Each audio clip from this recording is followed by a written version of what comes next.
How's it going, everybody? This is Kaun, and check out the 3 Count podcast.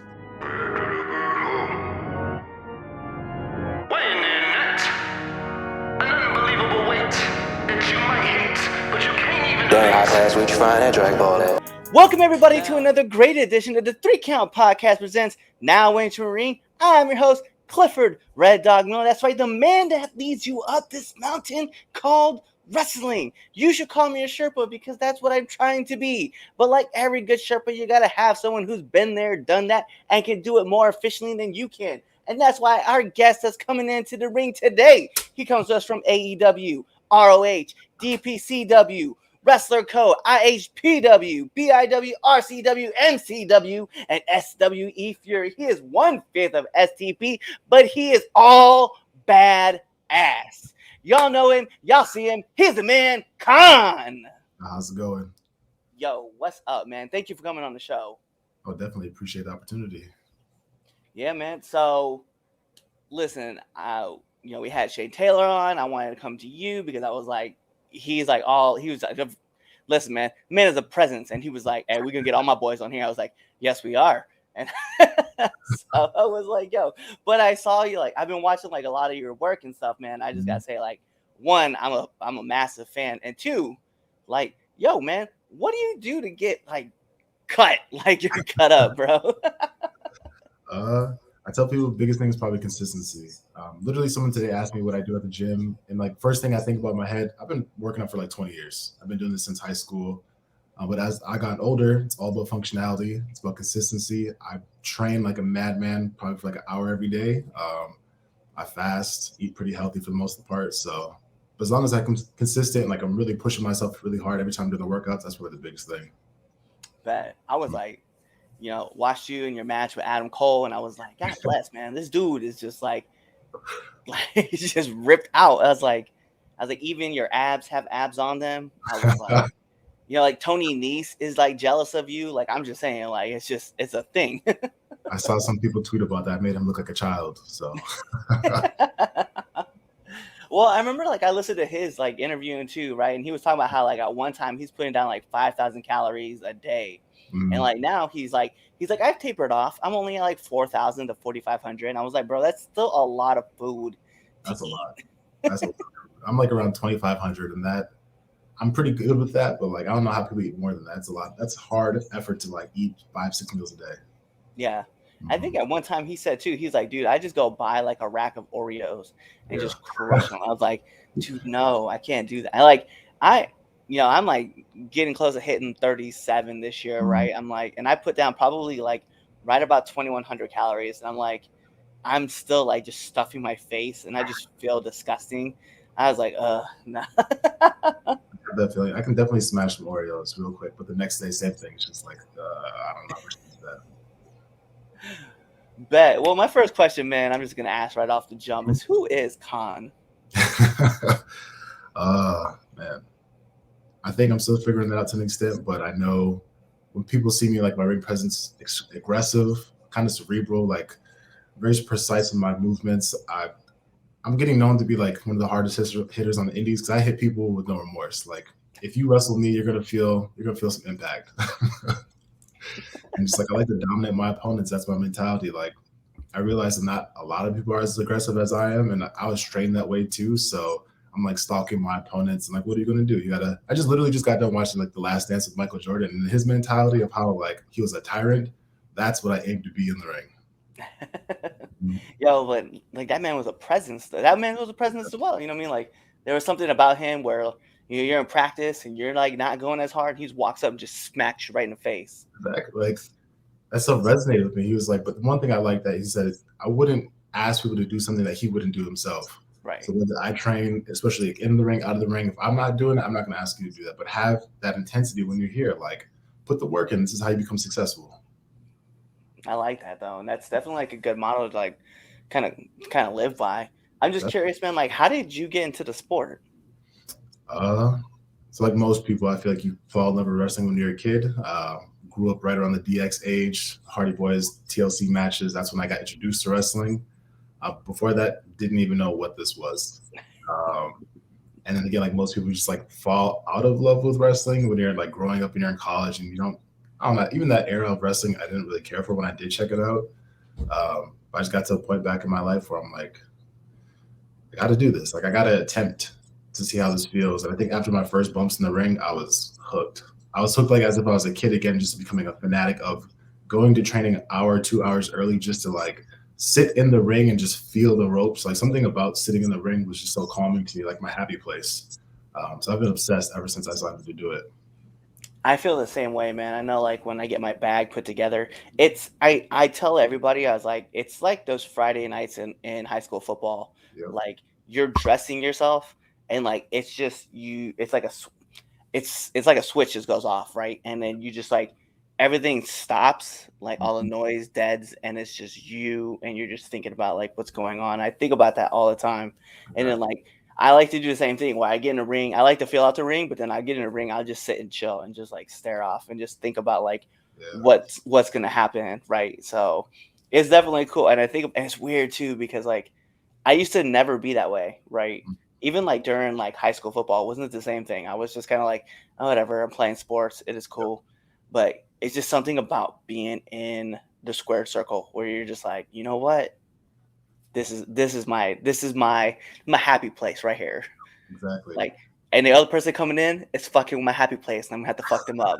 I completely agree. And like that's what I missed about like high school and college football. I did like the atmosphere before games, like warming up, listening to like, especially back in the 2000s, listening like Lil Jon, East Side Boys out warming up, like we're feeling that pressure. But now wrestling, I can equate to that. Like packing my bag before a show is like my own little mental preparation.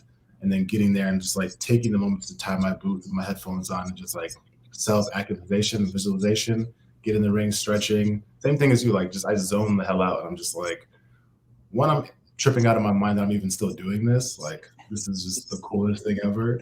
And like thinking about people are going to come in here and watch you perform. And I could think about myself as a kid going to house shows and sitting like in the upper deck being like, this is just fucking awesome. Like this is so cool.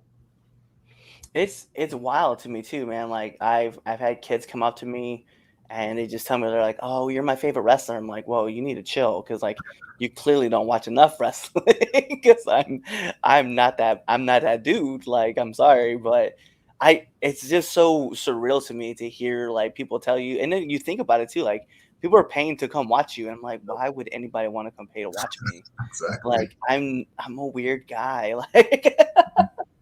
But yo, like at the end of the day, though, man, like I got an email from well, I actually got a DM just actually was earlier today from a parent that their kid was at the last show that I was at, and he was talking about how much he just like resonated. He thought that was really nice and cool, and he was just like, I really enjoyed it. So it was definitely, and I was like, all right, that's the reason why I'm in this. But I love the fact that there's somebody out there that's just like, oh man, he's so cool. Let me talk to him. It's still surreal when people like stop me. I've been stopped like at random grocery stores or Walgreens, like, oh yeah, like hey Kaun. And again, in my mind, I'm some normal person, but this person just watched me perform like a Ring of Honor pay-per-view. It still blows my mind. It's super surreal. Yeah, it was funny because like I was in the gym and I saw a person walk by and I was like, God, that person looks familiar. Mhm. And so they were wearing a T-shirt that said "Graps." He's probably watching this episode, so yeah, you know damn well who you are. So anyway, we're like talking, and then I didn't remember his. I saw him check in. I knew his real name, but I was like, Dak, and he was just like, hey, yeah, that's me. I was like, oh my god, dude, like yeah, that's crazy. So definitely I could understand. And then like I got to I don't know, it's weird to get like the kid vibe and just be like, oh my god, I just watched you just a little bit ago. So I understand. And watching you guys, Mhm. man, during your 6-man competition at Final Battle, I was like, this is incredible. But I will have to put over, okay? I told Shane the same thing, and I actually told Tyree Taylor the same thing that my favorite match from the indie scene from 2021 was y'all's match in Brooklyn. Like the intensity and the heat that you guys had with Prolific, like it just so good to see. So that was that was an awesome thing. It was a trip to get out there. It was like a 5 hour drive from Baltimore. I flew there from Texas the night before.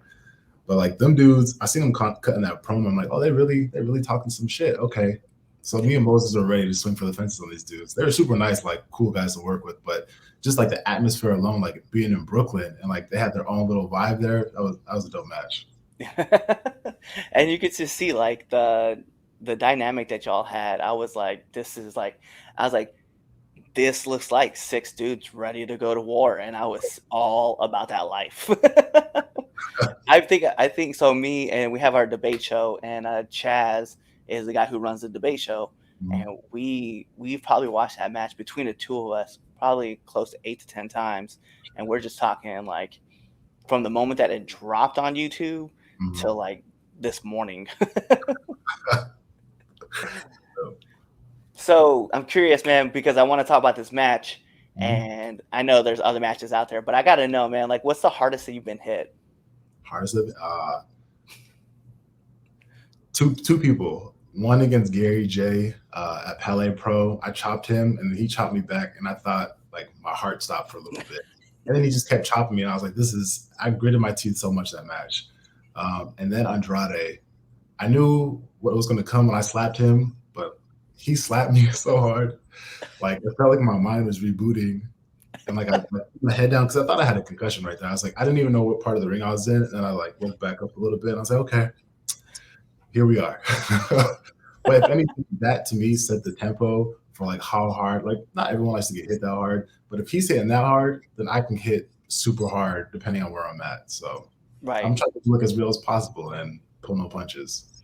Well, I feel like I hear that a lot too, like when it comes to like wrestling on television, especially whether you're like at somewhere like WWE or AEW or maybe even at Ring of Honor.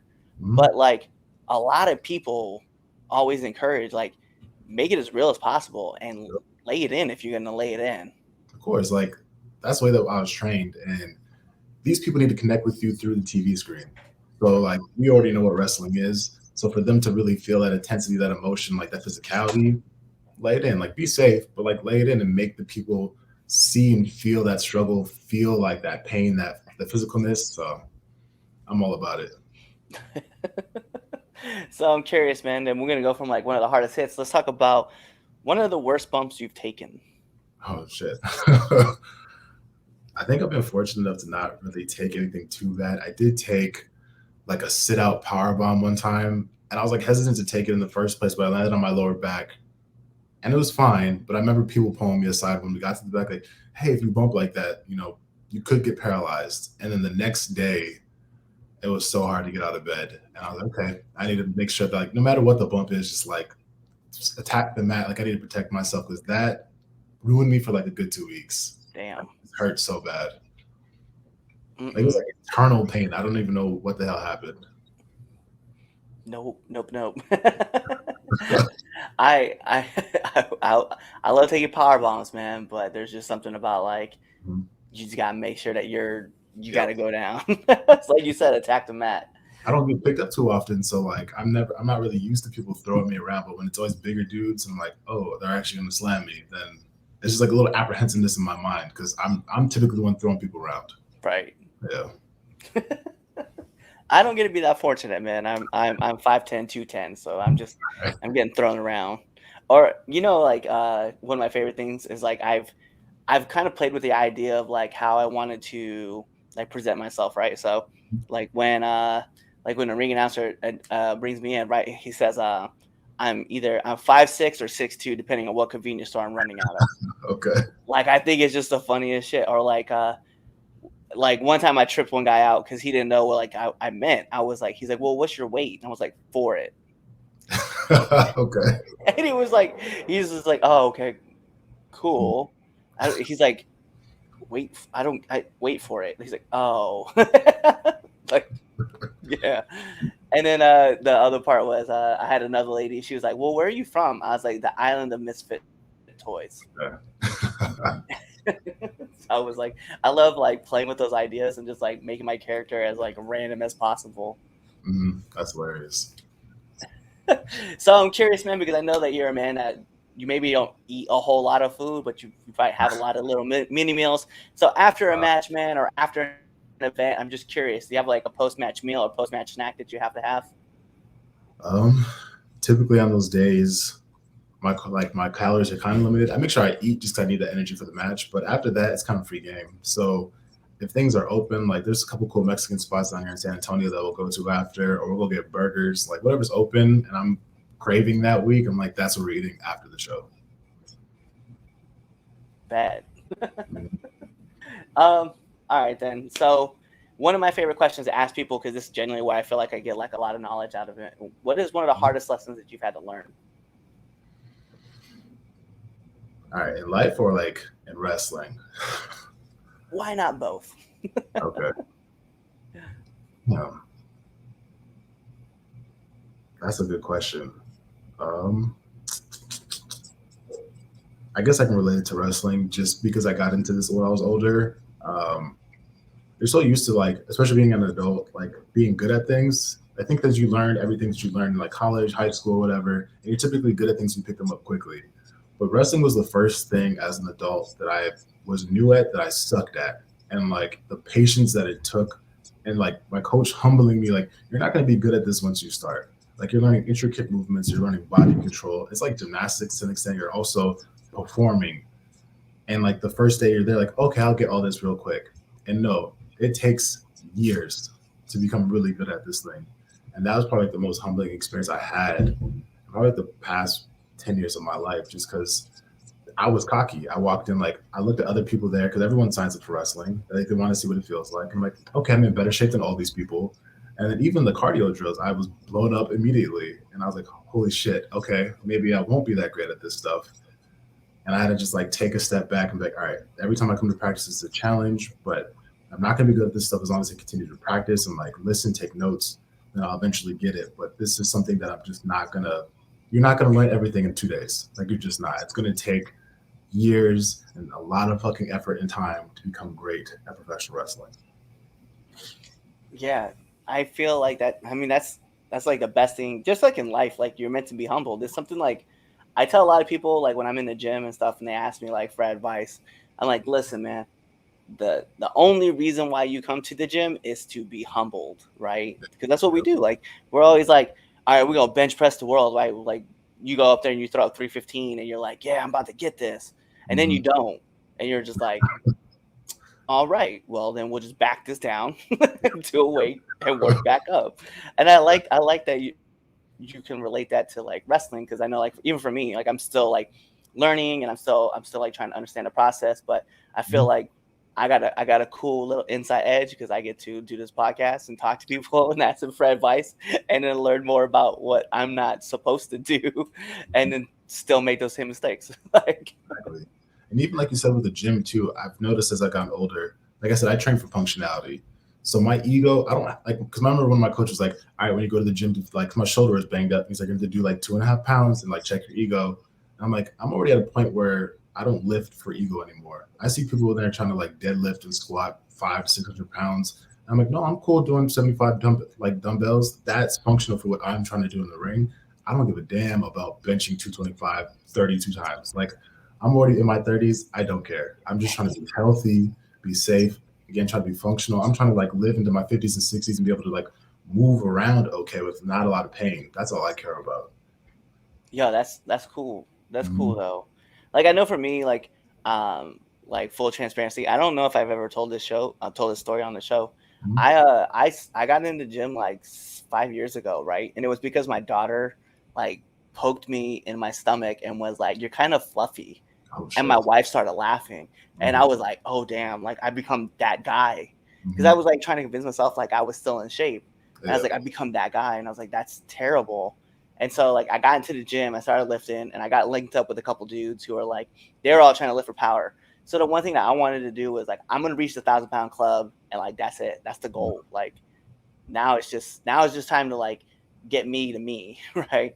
So I hit it, and now it's like, all right, let me ramp everything back down. Let me just focus on like what I can and can't do. And I like that you brought up for functionality, because even like for me, when you're former military and then even a college athlete, like shoulders are blown, knees are shot, ankles are done, like everything that could go wrong. Like even right now, like I got this crick like right in my neck that I can't get worked out. I'm just like, I'm old, man.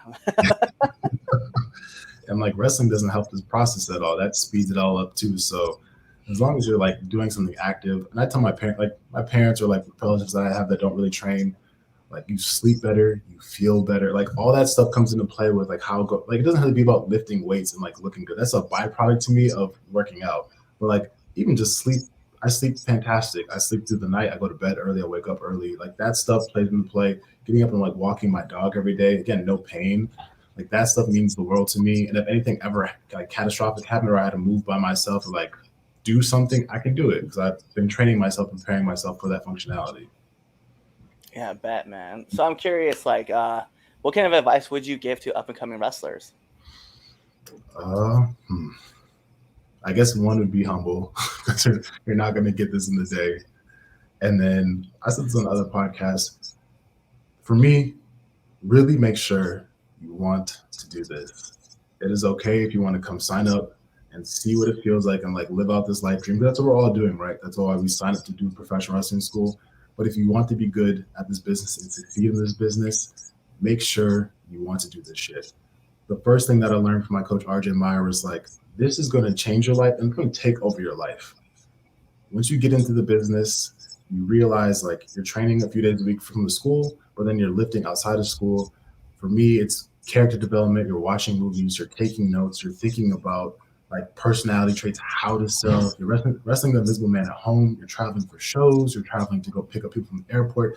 This shit consumes your life and becomes your life, and you need to be okay with that. And you have to like find your circle and your family that also can be supportive of you and like help you fulfill this dream. Because best believe I've lost like people in my life who weren't supportive of me, and I'm like, no, this is what I want to accomplish. And if you can't get on this train with me, then you don't need to be here. But like I found so many great friends through wrestling that I can hit up any time of the day that are like my brothers. That like you have a bond with these people that you're never going to be able to like compare anything else to. Traveling on the road with people and like near death experiences, going to get into car accidents and traveling across the border and stuff like that. Like no one has these life experiences other than like professional wrestlers and maybe like actors who get to travel a lot. But just make sure you want to do this shit. It's not, I see people that sign up and then quit 3 months later and they say they're a professional wrestler. And that's a disservice to what the fuck I do because I actually do this as a job. And like I committed my life to this, and you took bumps for 3 weeks, and then you try to say you're a wrestler. Not in my mind, you ain't a fucking wrestler. So just make sure you want to do this.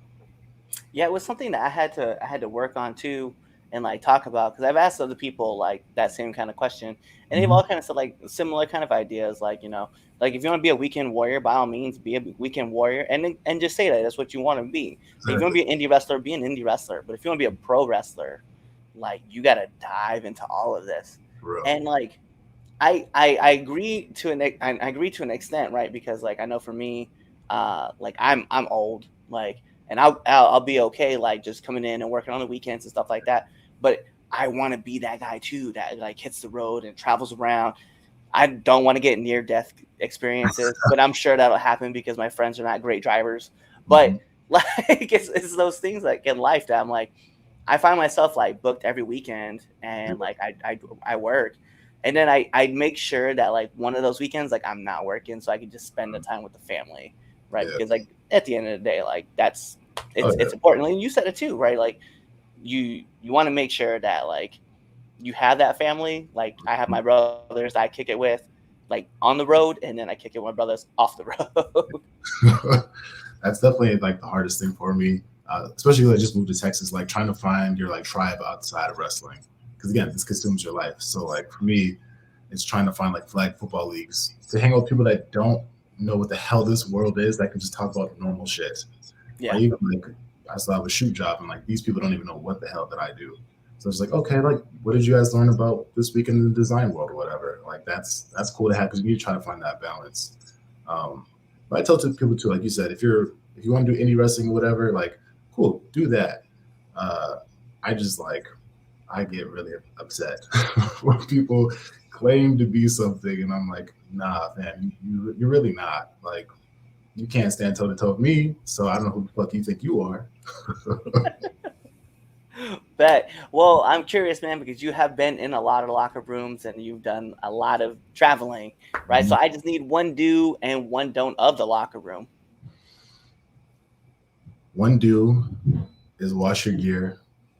you realize it when you go on the indies. Watch your gear, and then also like have respect for people in the locker room when they place their bags places. Because I've been, at least doing the indies here in Texas, I've been coming across people who think they really hot shit and like will move your bags out the way and to sit down in the chair. It's like we have enough space for all of us, so you can find your little corner because you got here late anyway. And then again, wash your fucking gear because spraying Febreze on it ain't helping.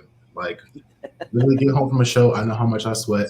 Put my gear in the washer, wash it. Like, that's what you got to do. A do. I don't know. I know people talk about this like introducing thing. I get it. Like, that's the business, right? Like introducing yourself. I'm introverted. I don't really care to walk up to people first, and they probably think that I'm an asshole. But I'm super personable and nice to talk to. Just be a nice person. Like, pick up after yourself. Don't be an asshole. Just, we're all here trying to accomplish the same dream and have fun at these shows. And like, if someone comes in and you just tell that's ruining that vibe, just, we don't need that. Like, you can have your ego, whatever, but just be like a nice person. That's not hard to do. Nope, I agree. Be a nice person. I love hearing that just in general. Like when I talk to other people and they say that, just be a nice person. Like, how much effort does it take to be nice and to be a dick? Like we were just talking about this earlier today too. With we're in the gym and I said hi to somebody and they turned and looked away and they looked at their phone. I was like, dude, you're already walking, your head's in neutral position. How much effort does it really take to just be like, hey, and just like nod your head back? Instead, you turn your head the whole way, turn your shoulder out, and then look at your phone. Like, that's just so much effort. Why? Exactly. It's moments like that where I'm just like, oh, fuck me. I guess I'm just not going to talk to people. Because that one thing will ruin the rest of the day where I'm just like, I'm done being sociable. I'll go home after this. I can relate to that. Mm-hmm. All right, man. Well, those are like all my heavy hitting questions, but we do got to get into the second best segment of the 3 Count Podcast, which are the 3 Count Podcast 10 count questions. Mr. Kaun, this is how it works. I'm going to fire off 10 questions at you. Okay. Rapid fast. Mm-hmm. Whatever's your answer, that's your answer. Okay. So we're going to put the imaginary timer for added pressure. Bing! And here we go. Right. SmackDown or Raw? SmackDown. Favorite movie? Child's Play. Yeah, I saw all the posters. I was like, yo, that's lit. Sonic or Mario? Sonic. Favorite color? Green. Would you say you're a night owl or an early bird? Probably a night owl. But favorite submission? Single leg Boston Crab. Okay, and you said you still wake up early even though you're a night owl. Yeah. I feel you on that. PlayStation or Xbox? Oh, PlayStation. Favorite podcast? Oh, I just found is it Mike or Mark Bell? It's like whatever their podcast is. I just found it last week and I've been listening to that nonstop. Okay, bet. I'm gonna have to hit you up on the side. I'm gonna have to check that out. Right. Nominate one person that you want to see on the show. How about we do my tag partner Moses? Let's do him. Let's go. And then last but not least, my favorite question to ask every single person that comes on this show. Favorite curse word? Fuck.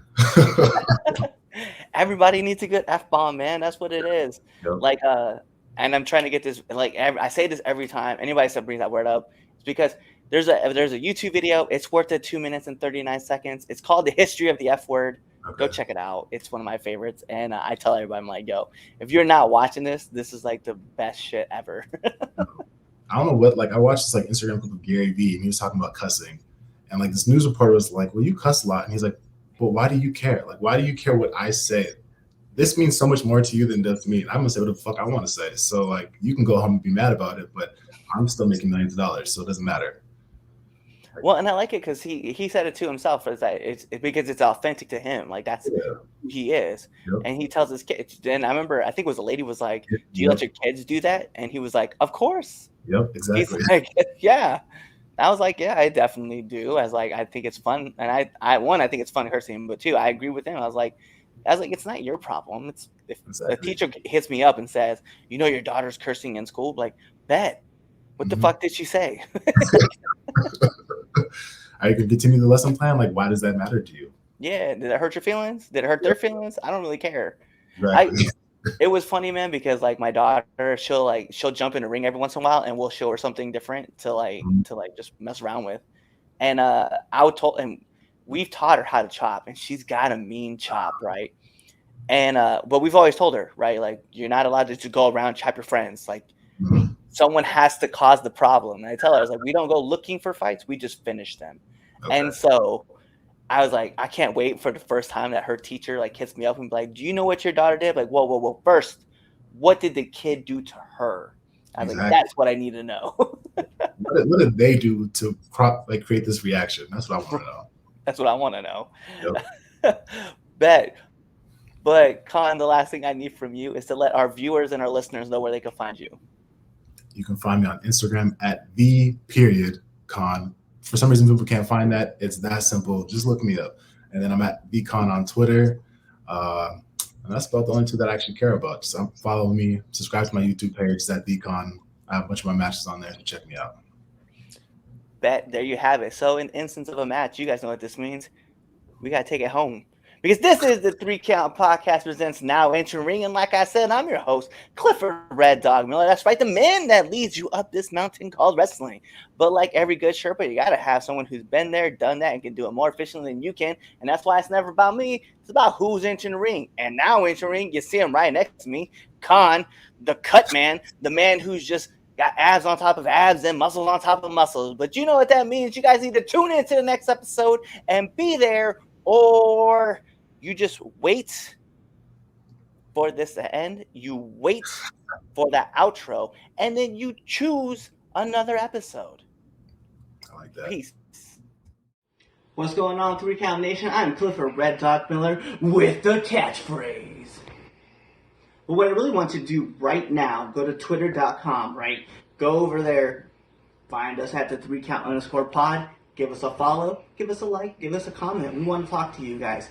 Go to IG at the 3count_pod. Give us a like, give us a follow, leave us a comment. We want to interact with you. Go to youtube.com, give a subscribe, turn the bell on, turn the notifications, leave a comment. We want to talk to you. Go to anchor.fm/the 3Count Podcast, and in there, you can leave us a message, and we will talk to you. Basically, what I'm trying to tell you is that we want to talk to you. We want to have fun with you guys, and we love listening to what you guys have to say. Also, one thing I need you to do for me, the 3Count Podcast also has merchandise. Oh! At prowrestlingtees.com/the 3Count Pod. Please go buy our t-shirts. We love you guys, and we hope you love us too. So show us some support, please.